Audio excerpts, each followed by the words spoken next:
আজকে একদিনের সফরে কক্সবাজারে কোথায় কোথায় ঘুরলাম সেটাই আপনাদেরকে দেখাবো।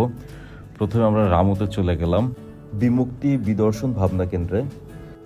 গেট থেকে ঢুকেই সিঁড়ি, পাশে সুন্দর সুন্দর কিছু মূর্তি আছে বৌদ্ধ সাধুদের।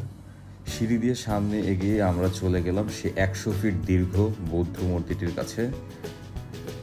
খুব সুন্দর সোনালী কালারের রং করা, খুব সুন্দর একটি স্থাপনা, এবং এটি 100 ফুট দীর্ঘ। খুব সুন্দর লাগছিল আসলে এটার চারিদিক থেকে ঘুরতে, চারিদিক থেকে দেখতে।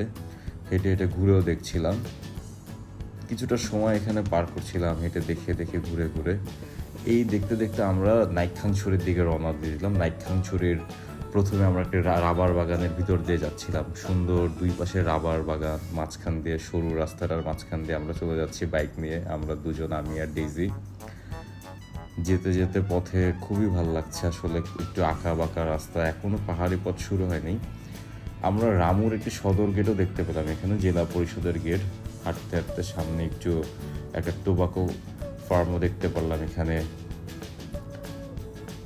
তারপরে সামনে আগাতে আগাতে আমরা এই তো নাইক্ষ্যংছড়িতে প্রবেশ করে গেলাম। নাইক্ষ্যংছড়িতে যাওয়ার সাথে সাথেই কিন্তু আমরা আসলে সুন্দর একটা পাহাড়ের ভিতরে ঢুকে গেলাম। পাহাড়ি রাস্তা, চারিদিকে পাহাড়।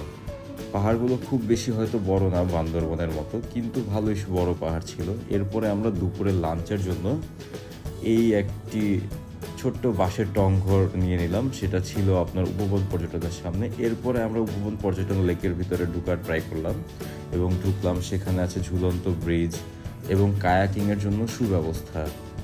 কিছু সময় কায়াকিং করে নিলাম এখানে, অল্প কিছু সময়ের জন্য, যেহেতু একটু পরন্ত রোদ এখানে এসে পড়েছে, একটু হালকা গরমও ছিল, কিন্তু শীতকাল বলে আর কি বেঁচে যাওয়া। খুব সুন্দর পরিবেশ। আবার উঠে আমরা রওনা করলাম সোনাইছড়ির দিকে। চলে আসলাম সোনাইছড়ি ভিউ পয়েন্টের কাছে। এই সোনাইছড়ি ভিউ পয়েন্টে ঢুকতে হলে আপনাকে একটু লেমনের অথবা কফি অর্ডার করতে হবে। এটাই হচ্ছে আসলে এখানে ঢোকার টোকেন। তো এখানে কিছুক্ষণ ঘুরলাম, দু একটা ছবি টবি তুললাম, ভালো একটু সময় পার করলাম। ভালোই লাগলো জায়গাটা। এখান থেকে আসলে সুন্দর পাহাড়গুলো দেখা যায়। এই যে দেখুন কি সুন্দর পাহাড়ের মাঝখান দিয়ে রাস্তা, আর রাস্তাগুলো বেশ ভালোই উঁচু নিচু, মানে মনে হচ্ছিল যেন বান্দরবনের ভিতর দিয়ে যাচ্ছি কোথাও। খুব সুন্দর আঁকা বাঁকা রাস্তার ভিতর দিয়ে যাচ্ছি, চলেই যাচ্ছে।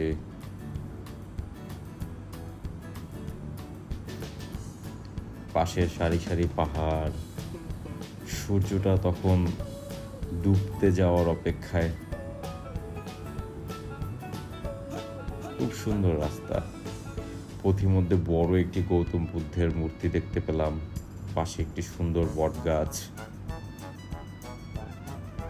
এরপরে আমরা যাত্রা শুরু করলাম হচ্ছে রাংকুট আশ্রমের দিকে, যেটি আসলে কল্পনাও করতে পারিনি যে সেটি আসলে 2268 বছরের পুরনো,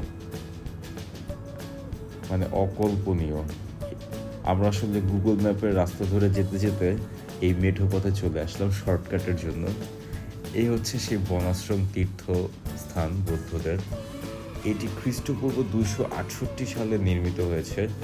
সম্রাট অশোক এটি স্থাপনা করেছিলেন এই বাংলার এখানে। চিন্তা করা যায় এত বছরের পুরনো। টিকিট কেটে আমরা ভিতরে ঢুকলাম। প্রথমেই হাতের বাম থেকেই শুরু হলো, এখানে অনেকগুলো মূর্তি সারি সারি করে রাখা। খুব সুন্দর মূর্তিগুলো, আর খুব পরিষ্কার পরিচ্ছন্ন জায়গাটা দেখে খুব ভালো লাগলো। যদিও অনেক পুরানো হয়ে গিয়েছে, কিন্তু খুব ভালো তাদের ব্যবস্থাপনা এবং খুব সুন্দর রং, সুন্দর করে সাজিয়ে রাখা। দেখে এখান থেকে বের হলাম। এটি আসলে একটি তীর্থস্থান, তাই এখানে অনেক জায়গায় অনেকগুলো মন্দির আছে, বেশ কিছু মূর্তি আছে। এই মন্দিরটি তৈরি হচ্ছে, এতদিনে হয়তো বা তৈরি হয়েও গিয়েছে। এখানে বড় বড় দুইটি মূর্তি আছে। এটি হচ্ছে হিউয়েন সাং।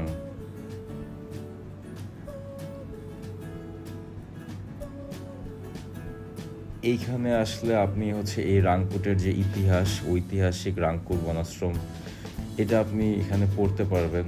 এখানে বড় বড় দুইটি মূর্তি আছে, সুন্দর গোল্ডেন কালারের, আরো একটি বানানো হচ্ছে।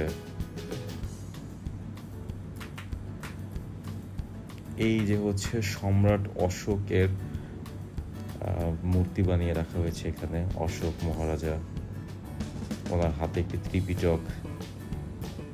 ওই যে 273 খ্রিস্টপূর্বতে তিনি এখানে তিনি এটা ছিলেন সেটার এখানে বর্ণনা করেছে। আর এই যে গাছটি দেখতে পাচ্ছেন, এই গাছটির বয়স 1400 বছর।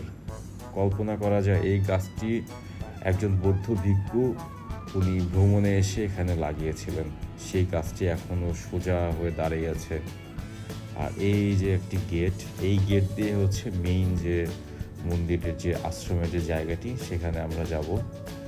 এবং মানে আসলে বাংলাদেশে এত সুন্দর স্থাপনা এখানে না আসলে কখনো বুঝতেই পারতাম না। এত সুন্দর করে এত নিখুঁতভাবে ড্রাগন দুটি বানানো হয়েছে। খুব সুন্দর জায়গা, আসলে অকল্পনীয় ছিল। একটি সিংহর মূর্তি গেটের সামনেই রাখা। এইখানে ম্যাপটি দেওয়া আছে। এই আমরা গেটটা দিয়ে ঢুকলাম ভিতরে।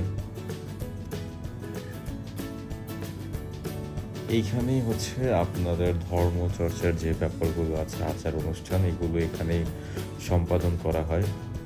ওইখানে একটি বসার জায়গা। এই যে এখানে আপনার বৌদ্ধ ভিক্ষু যিনি আছেন, উনি তাদের কাছে প্রচার করছেন, বাণী প্রচার করছেন এখানে।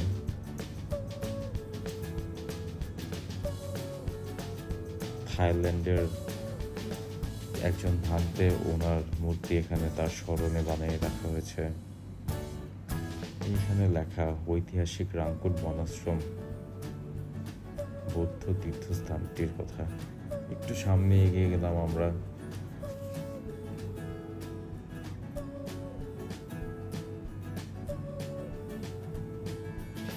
এই যে একটি মন্দির সম্ভবত, এখানে আছে নিবাস।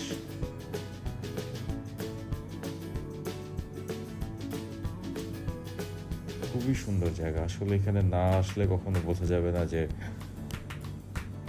কক্সবাজারের এত পাশে এত সুন্দর একটি স্থাপনা আছে। আমরা তো কক্সবাজারে ঘুরে চলে যাই, কিন্তু আসলে একটু ঘুরতে বের হয়ে আমরা এটাকে এক্সপ্লোর করে ফেললাম আজকে গুগল ম্যাপের সাহায্যে। এখানে একটি ছোট ঝুলন্ত ব্রিজও ছিল, এক পাহাড় থেকে আর এক পাহাড়ে যাওয়ার জন্য সংযোগ ছোট একটা ঝুলন্ত ব্রিজ। কিন্তু খুবই সুন্দর ব্রিজটা, সুন্দর রং করা, ভালোই লাগলো। তবে ওই পারে আছে হচ্ছে আপনার ছোট বাচ্চাদের জন্য বিনোদনের কেন্দ্র। সেখানে ছোট ছোট কিছু মূর্তি বানিয়ে রাখা, ফলমূলের মূর্তি বানিয়ে রাখা। এইগুলো ছোট বাচ্চাদের জন্য একটি মিরাকেল গার্ডেন তারা নাম দিয়েছে। এই মিরাকেল গার্ডেনে ছোট বাচ্চাদের নিয়ে আসলে তারা বেশ আনন্দ পাবে। দেখুন কত বড় একটি কলার প্রতিকৃতি বানিয়ে রাখা হয়েছে। এরপর আমরা চলে আসলাম পাশে একটি মিউজিয়ামে। এই যে মিউজিয়ামের গেট দিয়ে ঢোকার পরে এখানে সেই পুরনো পুরাকীর্তিগুলো সাজিয়ে রাখা আছে। যদিও এটা দেখে মনে হলো যে এখানে আসলে উন্নয়ন কাজ চলছে। তো আমরা যতটুকু পারি দেখলাম, পুরনো ইটগুলো ছিল এখানে। সামনে এগিয়ে গেলাম, এই সে পুরনো ইটগুলো, পাথর ফলক, সেই অনেক কয়েকশো বছরের পুরনো সেই মূর্তিগুলো। তো বেশ ভালো, খুব চমৎকার। এত সুন্দর একটা স্থাপনা, মানে না আসলেই খুব বড় ভুল হয়ে যেত।